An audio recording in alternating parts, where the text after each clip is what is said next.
বাঙালি বিয়েবাড়ির যে কোনো চিকেনের রেসিপি যদি বাড়িতে আমরা বানিয়ে ফেলি কেমন হয় বলুন তো? ভীষণ ভালো লাগে বলুন। বিয়েবাড়ির রান্না একদম বাড়িতেই। তবে আর দেরি কিসে? আজকের বিয়েবাড়ির স্পেশাল রয়েছে চিকেন রোস্ট বা শাহি চিকেন। সেই রেসিপিটাই তোমাদের সাথে শেয়ার করছি। চলো ঝটপট দেখে নাও। প্রথমে আমরা শুকনো খোলায় রোস্টের মশলাটা বানিয়ে নেব।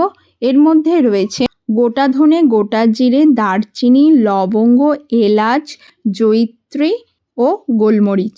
এরপর পেঁয়াজ, আদা, রসুন ও কাঁচা লঙ্কার একটা পেস্ট বানিয়ে নেব।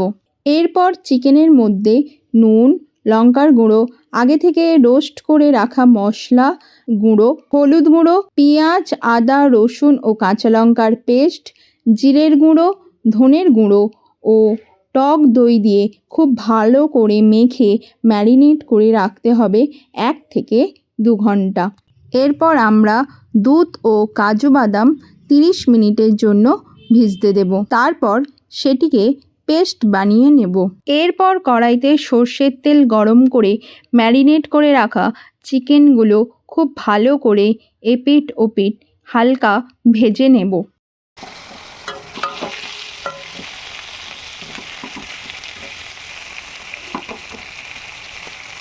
দু পিঠ লাল হয়ে গেলে তারপরে সেগুলোকে তুলে নেব।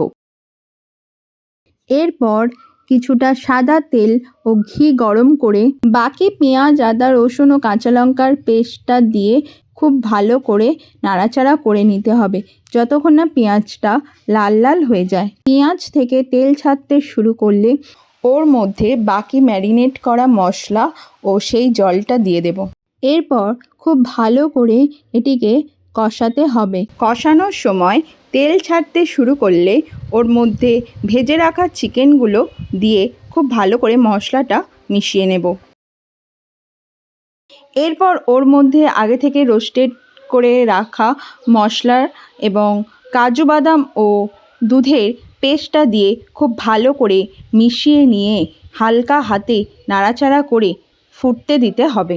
চাইলে সামান্য জলও অ্যাড করা যেতে পারে। গ্রেভিটা একটু ঘন ঘন হবে। মাংস সেদ্ধ হয়ে গেলে এরপর নামিয়ে নিয়ে উপর থেকে একটু ঘি আর কাঁচা লঙ্কা দিয়ে সাজিয়ে গরম গরম ভাত বা রুটি পরোটার সাথে পরিবেশন করুন শাহি চিকেন বা চিকেন রোস্ট। কেমন লাগলো রেসিপিটা? অবশ্যই জানাতে ভুলবেন না। এরকম নিত্য নতুন রেসিপি পেতে অবশ্যই আমাদেরকে ফলো ও সাবস্ক্রাইব করে রাখুন। আর কি কি রান্না দেখতে চান অবশ্যই আমাদেরকে কমেন্টে জানাবেন। আজ এই পর্যন্ত, ভালো থাকবেন।